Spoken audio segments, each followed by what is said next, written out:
Hello बच्चों, स्वागत है आपका एमपी पॉइंट्स चैनल पर। तो देखिए बेटा, हमने आपसे कहा था कि हम लोग क्लास 10 का एक चैप्टर नंबर 4 क्या कर रहे हैं बेटा। यहाँ पर हम लोग क्लास 10 का चैप्टर नंबर 4 कर रहे हैं, जिसका नाम है द्विघात समीकरण।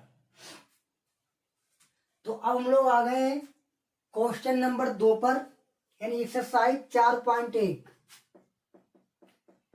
एक्सरसाइज 4.1 के क्वेश्चन नंबर 2 पर। और ये क्वेश्चन नंबर 2 ये बात कह रहा है कि निम्न स्थितियों में द्विघात समीकरण को बनाइए, जिसमें से हमने यहाँ पर दो स्थितियों को लिख लिया, फर्स्ट और सेकेंड। इसके बाद थर्ड और फोर्थ क्वेश्चन इसी का, यानी दूसरे का थर्ड और फोर्थ क्वेश्चन इसके अगले वीडियो में आपको मिलेगा। तो इसमें हमसे बेटा क्या कहा गया है कि अगर इसका द्विघात समीकरण हमें बना करके दिखाना है, इन स्थितियों का हमें द्विघात समीकरण बना करके दिखाना है। और हम लोग द्विघात समीकरण बनाना पहले ही सीख चुके थे इससे पहले के वीडियो में। तो चलिए बेटा, इस पर बात करते हैं। पहले क्वेश्चन पर बहुत ध्यान से समझना बेटा। एक आयताकार भूखंड का क्षेत्रफल 528 वर्ग मीटर है। क्या बेटा? एक आयताकार भूखंड का क्षेत्रफल 528 वर्ग मीटर है। यानी कहने का मतलब ये एक आयताकार भूखंड है। भूखंड का मतलब बेटा आप कोई भूमि या कोई खेत वगैरह समझ सकते हैं। वो कैसा बेटा? आयताकार है। तो देखिए बेटा, ये आयताकार बना दिया। एक आयताकार भूखंड का क्षेत्रफल 528 वर्ग मीटर है, यानी इसका क्षेत्रफल जो है वह 528 है। यहां तक तो सवाल को समझ गए हम। कह रहा है एक आयताकार भूखंड का क्षेत्रफल 528 वर्ग मीटर है। आगे कह रहा है क्षेत्र की लंबाई चौड़ाई के दोगुने से एक अधिक है।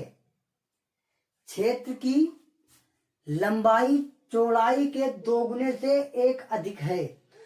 अब बेटा, इस सवाल में आपको बिल्कुल ही दिमाग नहीं लगाना है, केवल आप हमारी ट्रिक को ध्यान समझिएगा। इन्होंने जब कह दिया है कि एक आयताकार खेत है, तो सीधी सी बात है, जब आयताकार खेत होगा तो आयत इस प्रकार बनेगा, तो आयत में चौड़ाई कभी भी अधिक नहीं हो सकती है।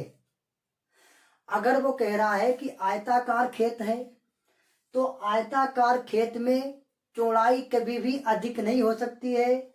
आयताकार खेत में अधिक होगी तो हमेशा क्या होगी? लंबाई होगी।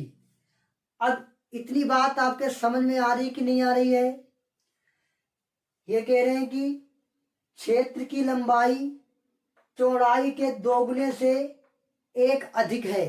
क्षेत्र की लंबाई चौड़ाई के दोगुने से एक अधिक है, मतलब क्षेत्र की लंबाई अधिक है। तो हम पहले किसको मान लेंगे बेटा? चौड़ाई को पहले मान लेंगे। क्या मान लेंगे? माना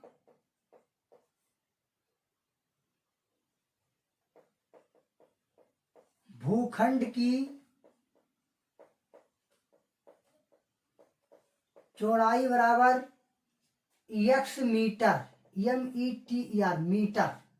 क्यों बेटा? क्योंकि हमें क्षेत्रफल मीटर में दिया रखा, अगर सेंटीमीटर में दिया रखा होता तो हम x सेंटीमीटर मानते हैं। इतनी बात बेटा समझ आ रही नहीं समझ आ रही है? हमने आपसे कह दिया जब आयताकार खेत है, तो आयताकार खेत में कभी भी चौड़ाई अधिक नहीं हो सकती है, क्योंकि आयताकार खेत में हमेशा अधिक होती लंबाई। सवाल बेटा हमारा यहां से लगना स्टार्ट हुआ है। ये सवाल आपको किताब में यानी परीक्षा में लिखा मिलेगा। यहां तक ये चित्र हमने अपने पास से बनाया और यहां सवाल लगना स्टार्ट हो रहा है। तो माना कि भूखंड की चौड़ाई कितनी है? x metre. तब भूखंड की लंबाई बेटा कितनी हो जाएगी? देखिए ध्यान से। तब भूखंड की लंबाई कितनी हो जाएगी? ये कह रहा क्षेत्र की लंबाई चौड़ाई के दोगुने से एक अधिक है। यानी क्षेत्र की लंबाई तुमने कितनी मानी? चौड़ाई आपने x मान ली, तो x मान लीजिएगा। अब ये लंबाई कह रहा है कि लंबाई जो है वह चौड़ाई के दोगुने से एक अधिक है। लंबाई कितनी बेटा है? चौड़ाई के दोगुने से एक अधिक। तो ठीक है, तो चौड़ाई के दोगुने से अधिक है, तो चौड़ाई का दोगुना कर दिया, 2 से गुणा कर दिया हमने। भाई यही तो कह रहा है कि लंबाई जो है वह चौड़ाई के दोगुने से एक अधिक है। तो चौड़ाई हमारे पास x थी, तो लंबाई का हमने दोगुना कर दिया, तो 2 से गुणा कर दिया चौड़ाई में, तो ये हो गया। लेकिन एक बात और भी कह रहा चौड़ाई के दोगुने से एक अधिक। तो चौड़ाई का दोगुना तो कर दिया, लेकिन दोगुने से भी एक अधिक है, तो इसमें एक आप जोड़ देंगे और इसके आगे लिख देंगे मीटर। बताइए बेटा समझ बात आई कि नहीं आई?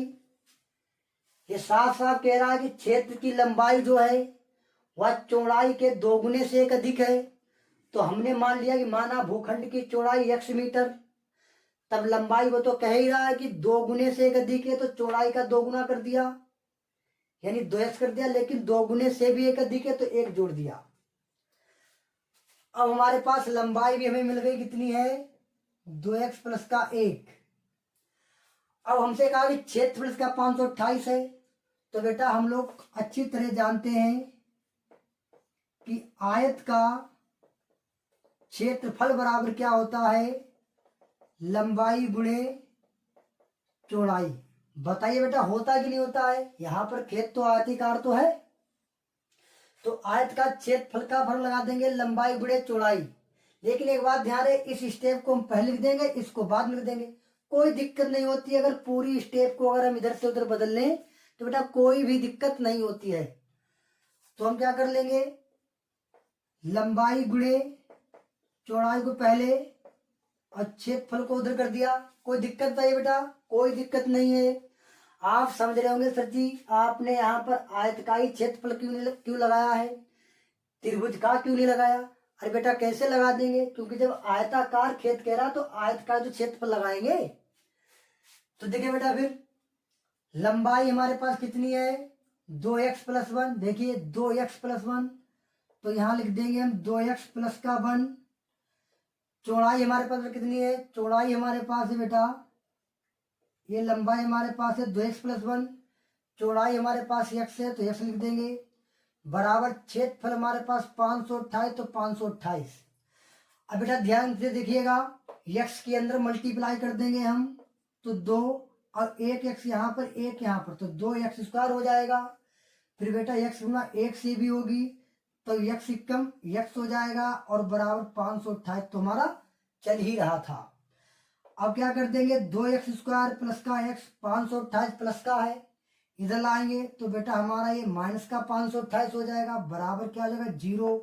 बस बेटा हमको यहीं तक सिद्ध करना है, क्योंकि हमसे कहा गया है, क्या कहा गया है कि हमें केवल इतना बना कि द्विघात समीकरण बना करके देना है, हमें लंबाई चौड़ाई नहीं ज्ञात करनी। हमें से इससे पहले सवाल कह दिया गया है कि द्विघात समीकरण ज्ञात कीजिए। हाँ अगर इसके आगे अगर आपको निकालना भी अगर है लंबाई चौड़ाई, तो आप क्या काम करिएगा, ये 2x square plus x minus का 528 है, तो 528 में इसका आप गुणनखंड कर देंगे। गुणनखंड करने के बाद में x का मान आ जाएगा, और जब x का मान आ गया तो समझे चौड़ाई आ गई, और फिर x का मान यहाँ पुट कर देंगे, लंबाई आ जाएगी, तो कोई दिक्कत नहीं है। फिलहाल एनसीईआरटी में सवाल बेटा यही तक पूछा गया है, केवल द्विघात समीकरण से बनवाया गया है। तो बेटा हम उम्मीद कर रहे हैं आपको सवाल समझ में आया होगा। अब इसके बाद सवाल नंबर 2 का दूसरा सवाल यहाँ हमने लिखा है, इसको भी सोल्व करेंगे। तो ध्यान से देखिए कि ये सवाल क्या कह रहा है। ये बेटा हमारा यहीं पर आंसर आ गया था। अब यहाँ पे दूसरा सवाल स्टार्ट हो रहा है, दूसरे का दूसरा कह रहे 2 क्रमागत धनात्मक पूर्णांकों का गुणनफल 306 है। क्या कह रहा बेटा, 2 क्रमागत धनात्मक पूर्णांकों का गुणनफल 306 है, समझ रहे? तो 2 क्रमागत धनात्मक पूर्णांक, 2 क्रमागत। बेटा अगर हम आपसे एक बात करें कि क्रम से क्रमागत, क्रमागत का मतलब होता है क्रम से आने वाली। क्रमागत का मतलब क्या होता है बेटा, क्रम से आने वाली।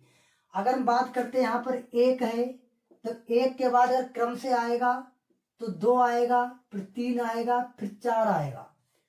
इसका मतलब ये हुआ है कि 1 के बाद संख्या 2 आ रही है, इसका मतलब एक में एक जुड़ रहा है तभी तो बेटा 2 हो रहा है, ध्यान समझिएगा।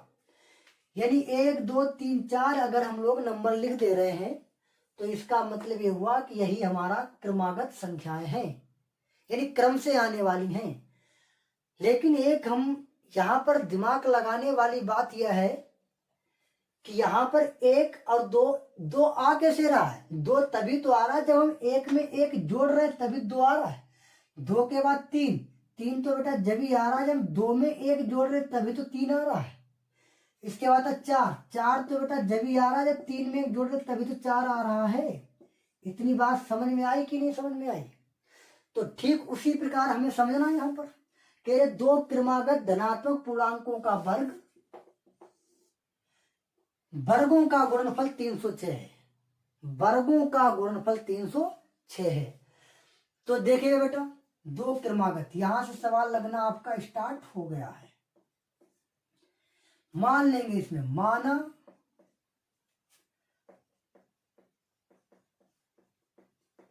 पहली संख्या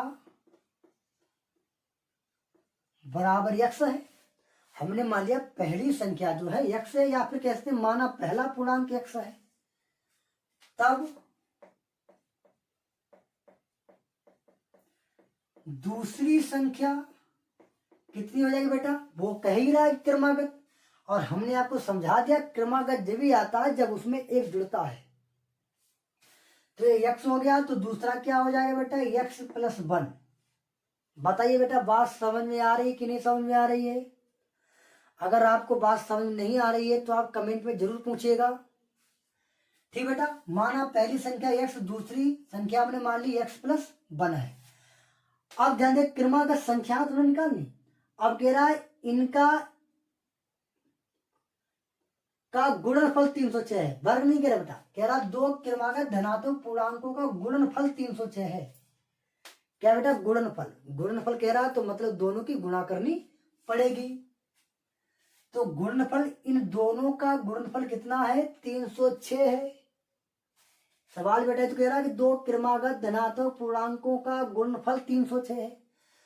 तो ठीक गुणनफल कह रहा तो x और x + 1, और इन दो तभी हमने दोनों की क्या कर दी? गुणा कर दी है, क्योंकि कह रहा दोनों का गुणनफल 306 है। तभी हमने दोनों की गुणा कर दी और इनका गुणनफल है कितना? 306 है। बेटा यहीं पर आपको बात समझने वाली है। परीक्षा में वो आपसे ये भी कह सकता है कि 2 क्रमागत धनात्मक पूर्णांकों का योगफल 306 है। जहां पर ये गुणनफल लिखा है वहां पर वह योगफल भी ले सकता है। तब क्या करोगे? तो बीच में प्लस लगाओगे। तब क्या लगाओगे बीच में? प्लस, यानी x + x + 1। लेकिन यहां पर हमसे योगफल नहीं, यहां पर हमसे कहा गया कि गुणनफल कितना है, मतलब गुणनफल 306 है। तो हमने x का गुणनफल 306 लिख दिया। बस को सोल्व कर देंगे और द्विघात समीकरण हमारा बन जाएगा। तो x गुणा करेंगे x के साथ में तो x² हो जाएगा, x गुणा करेंगे 1 के साथ में तो प्लस का x हो जाएगा, बराबर 306 तो हमारा चल ही रहा था। अब बात करते हैं यहाँ पर x² प्लस का, उधर 306 है बराबर के उधर, जब उसको इधर लेकर के आएंगे तो ये माइनस का 306 हो जाएगा और बराबर क्या बचेगा? 0। तो बेटा ध्यान से देखिएगा, ये आ गया हमारा द्विघात समीकरण, क्योंकि इसके ऊपर घात 2 है। ये हमारा आंसर हो गया। अगर आपको इन पूर्णांकों को ज्ञात करना है तो आपको क्या काम करिएगा? इसके गुणनखंड करिएगा। गुणनखंड करने से आपको x का मान मिल जाएगा 1, फिर x का मान, फिर दूसरे यहाँ पर x का मान रख देंगे तो हमें पहली संख्या और दूसरी संख्या दोनों ही प्राप्त हो जाएंगी। तो बताइए बेटा आज का वीडियो कैसा लगा है, और आप जरूर ही बताइएगा। तो मिलते हैं अगले वीडियो में। अभी क्वेश्चन नंबर 2 के 2 क्वेश्चन और रह गए हैं, वो हम आपको अगले वीडियो में बताएंगे। तो ठीक है बेटा, मिलते अगले वीडियो में, तब तक के लिए जय हिंद जय भारत।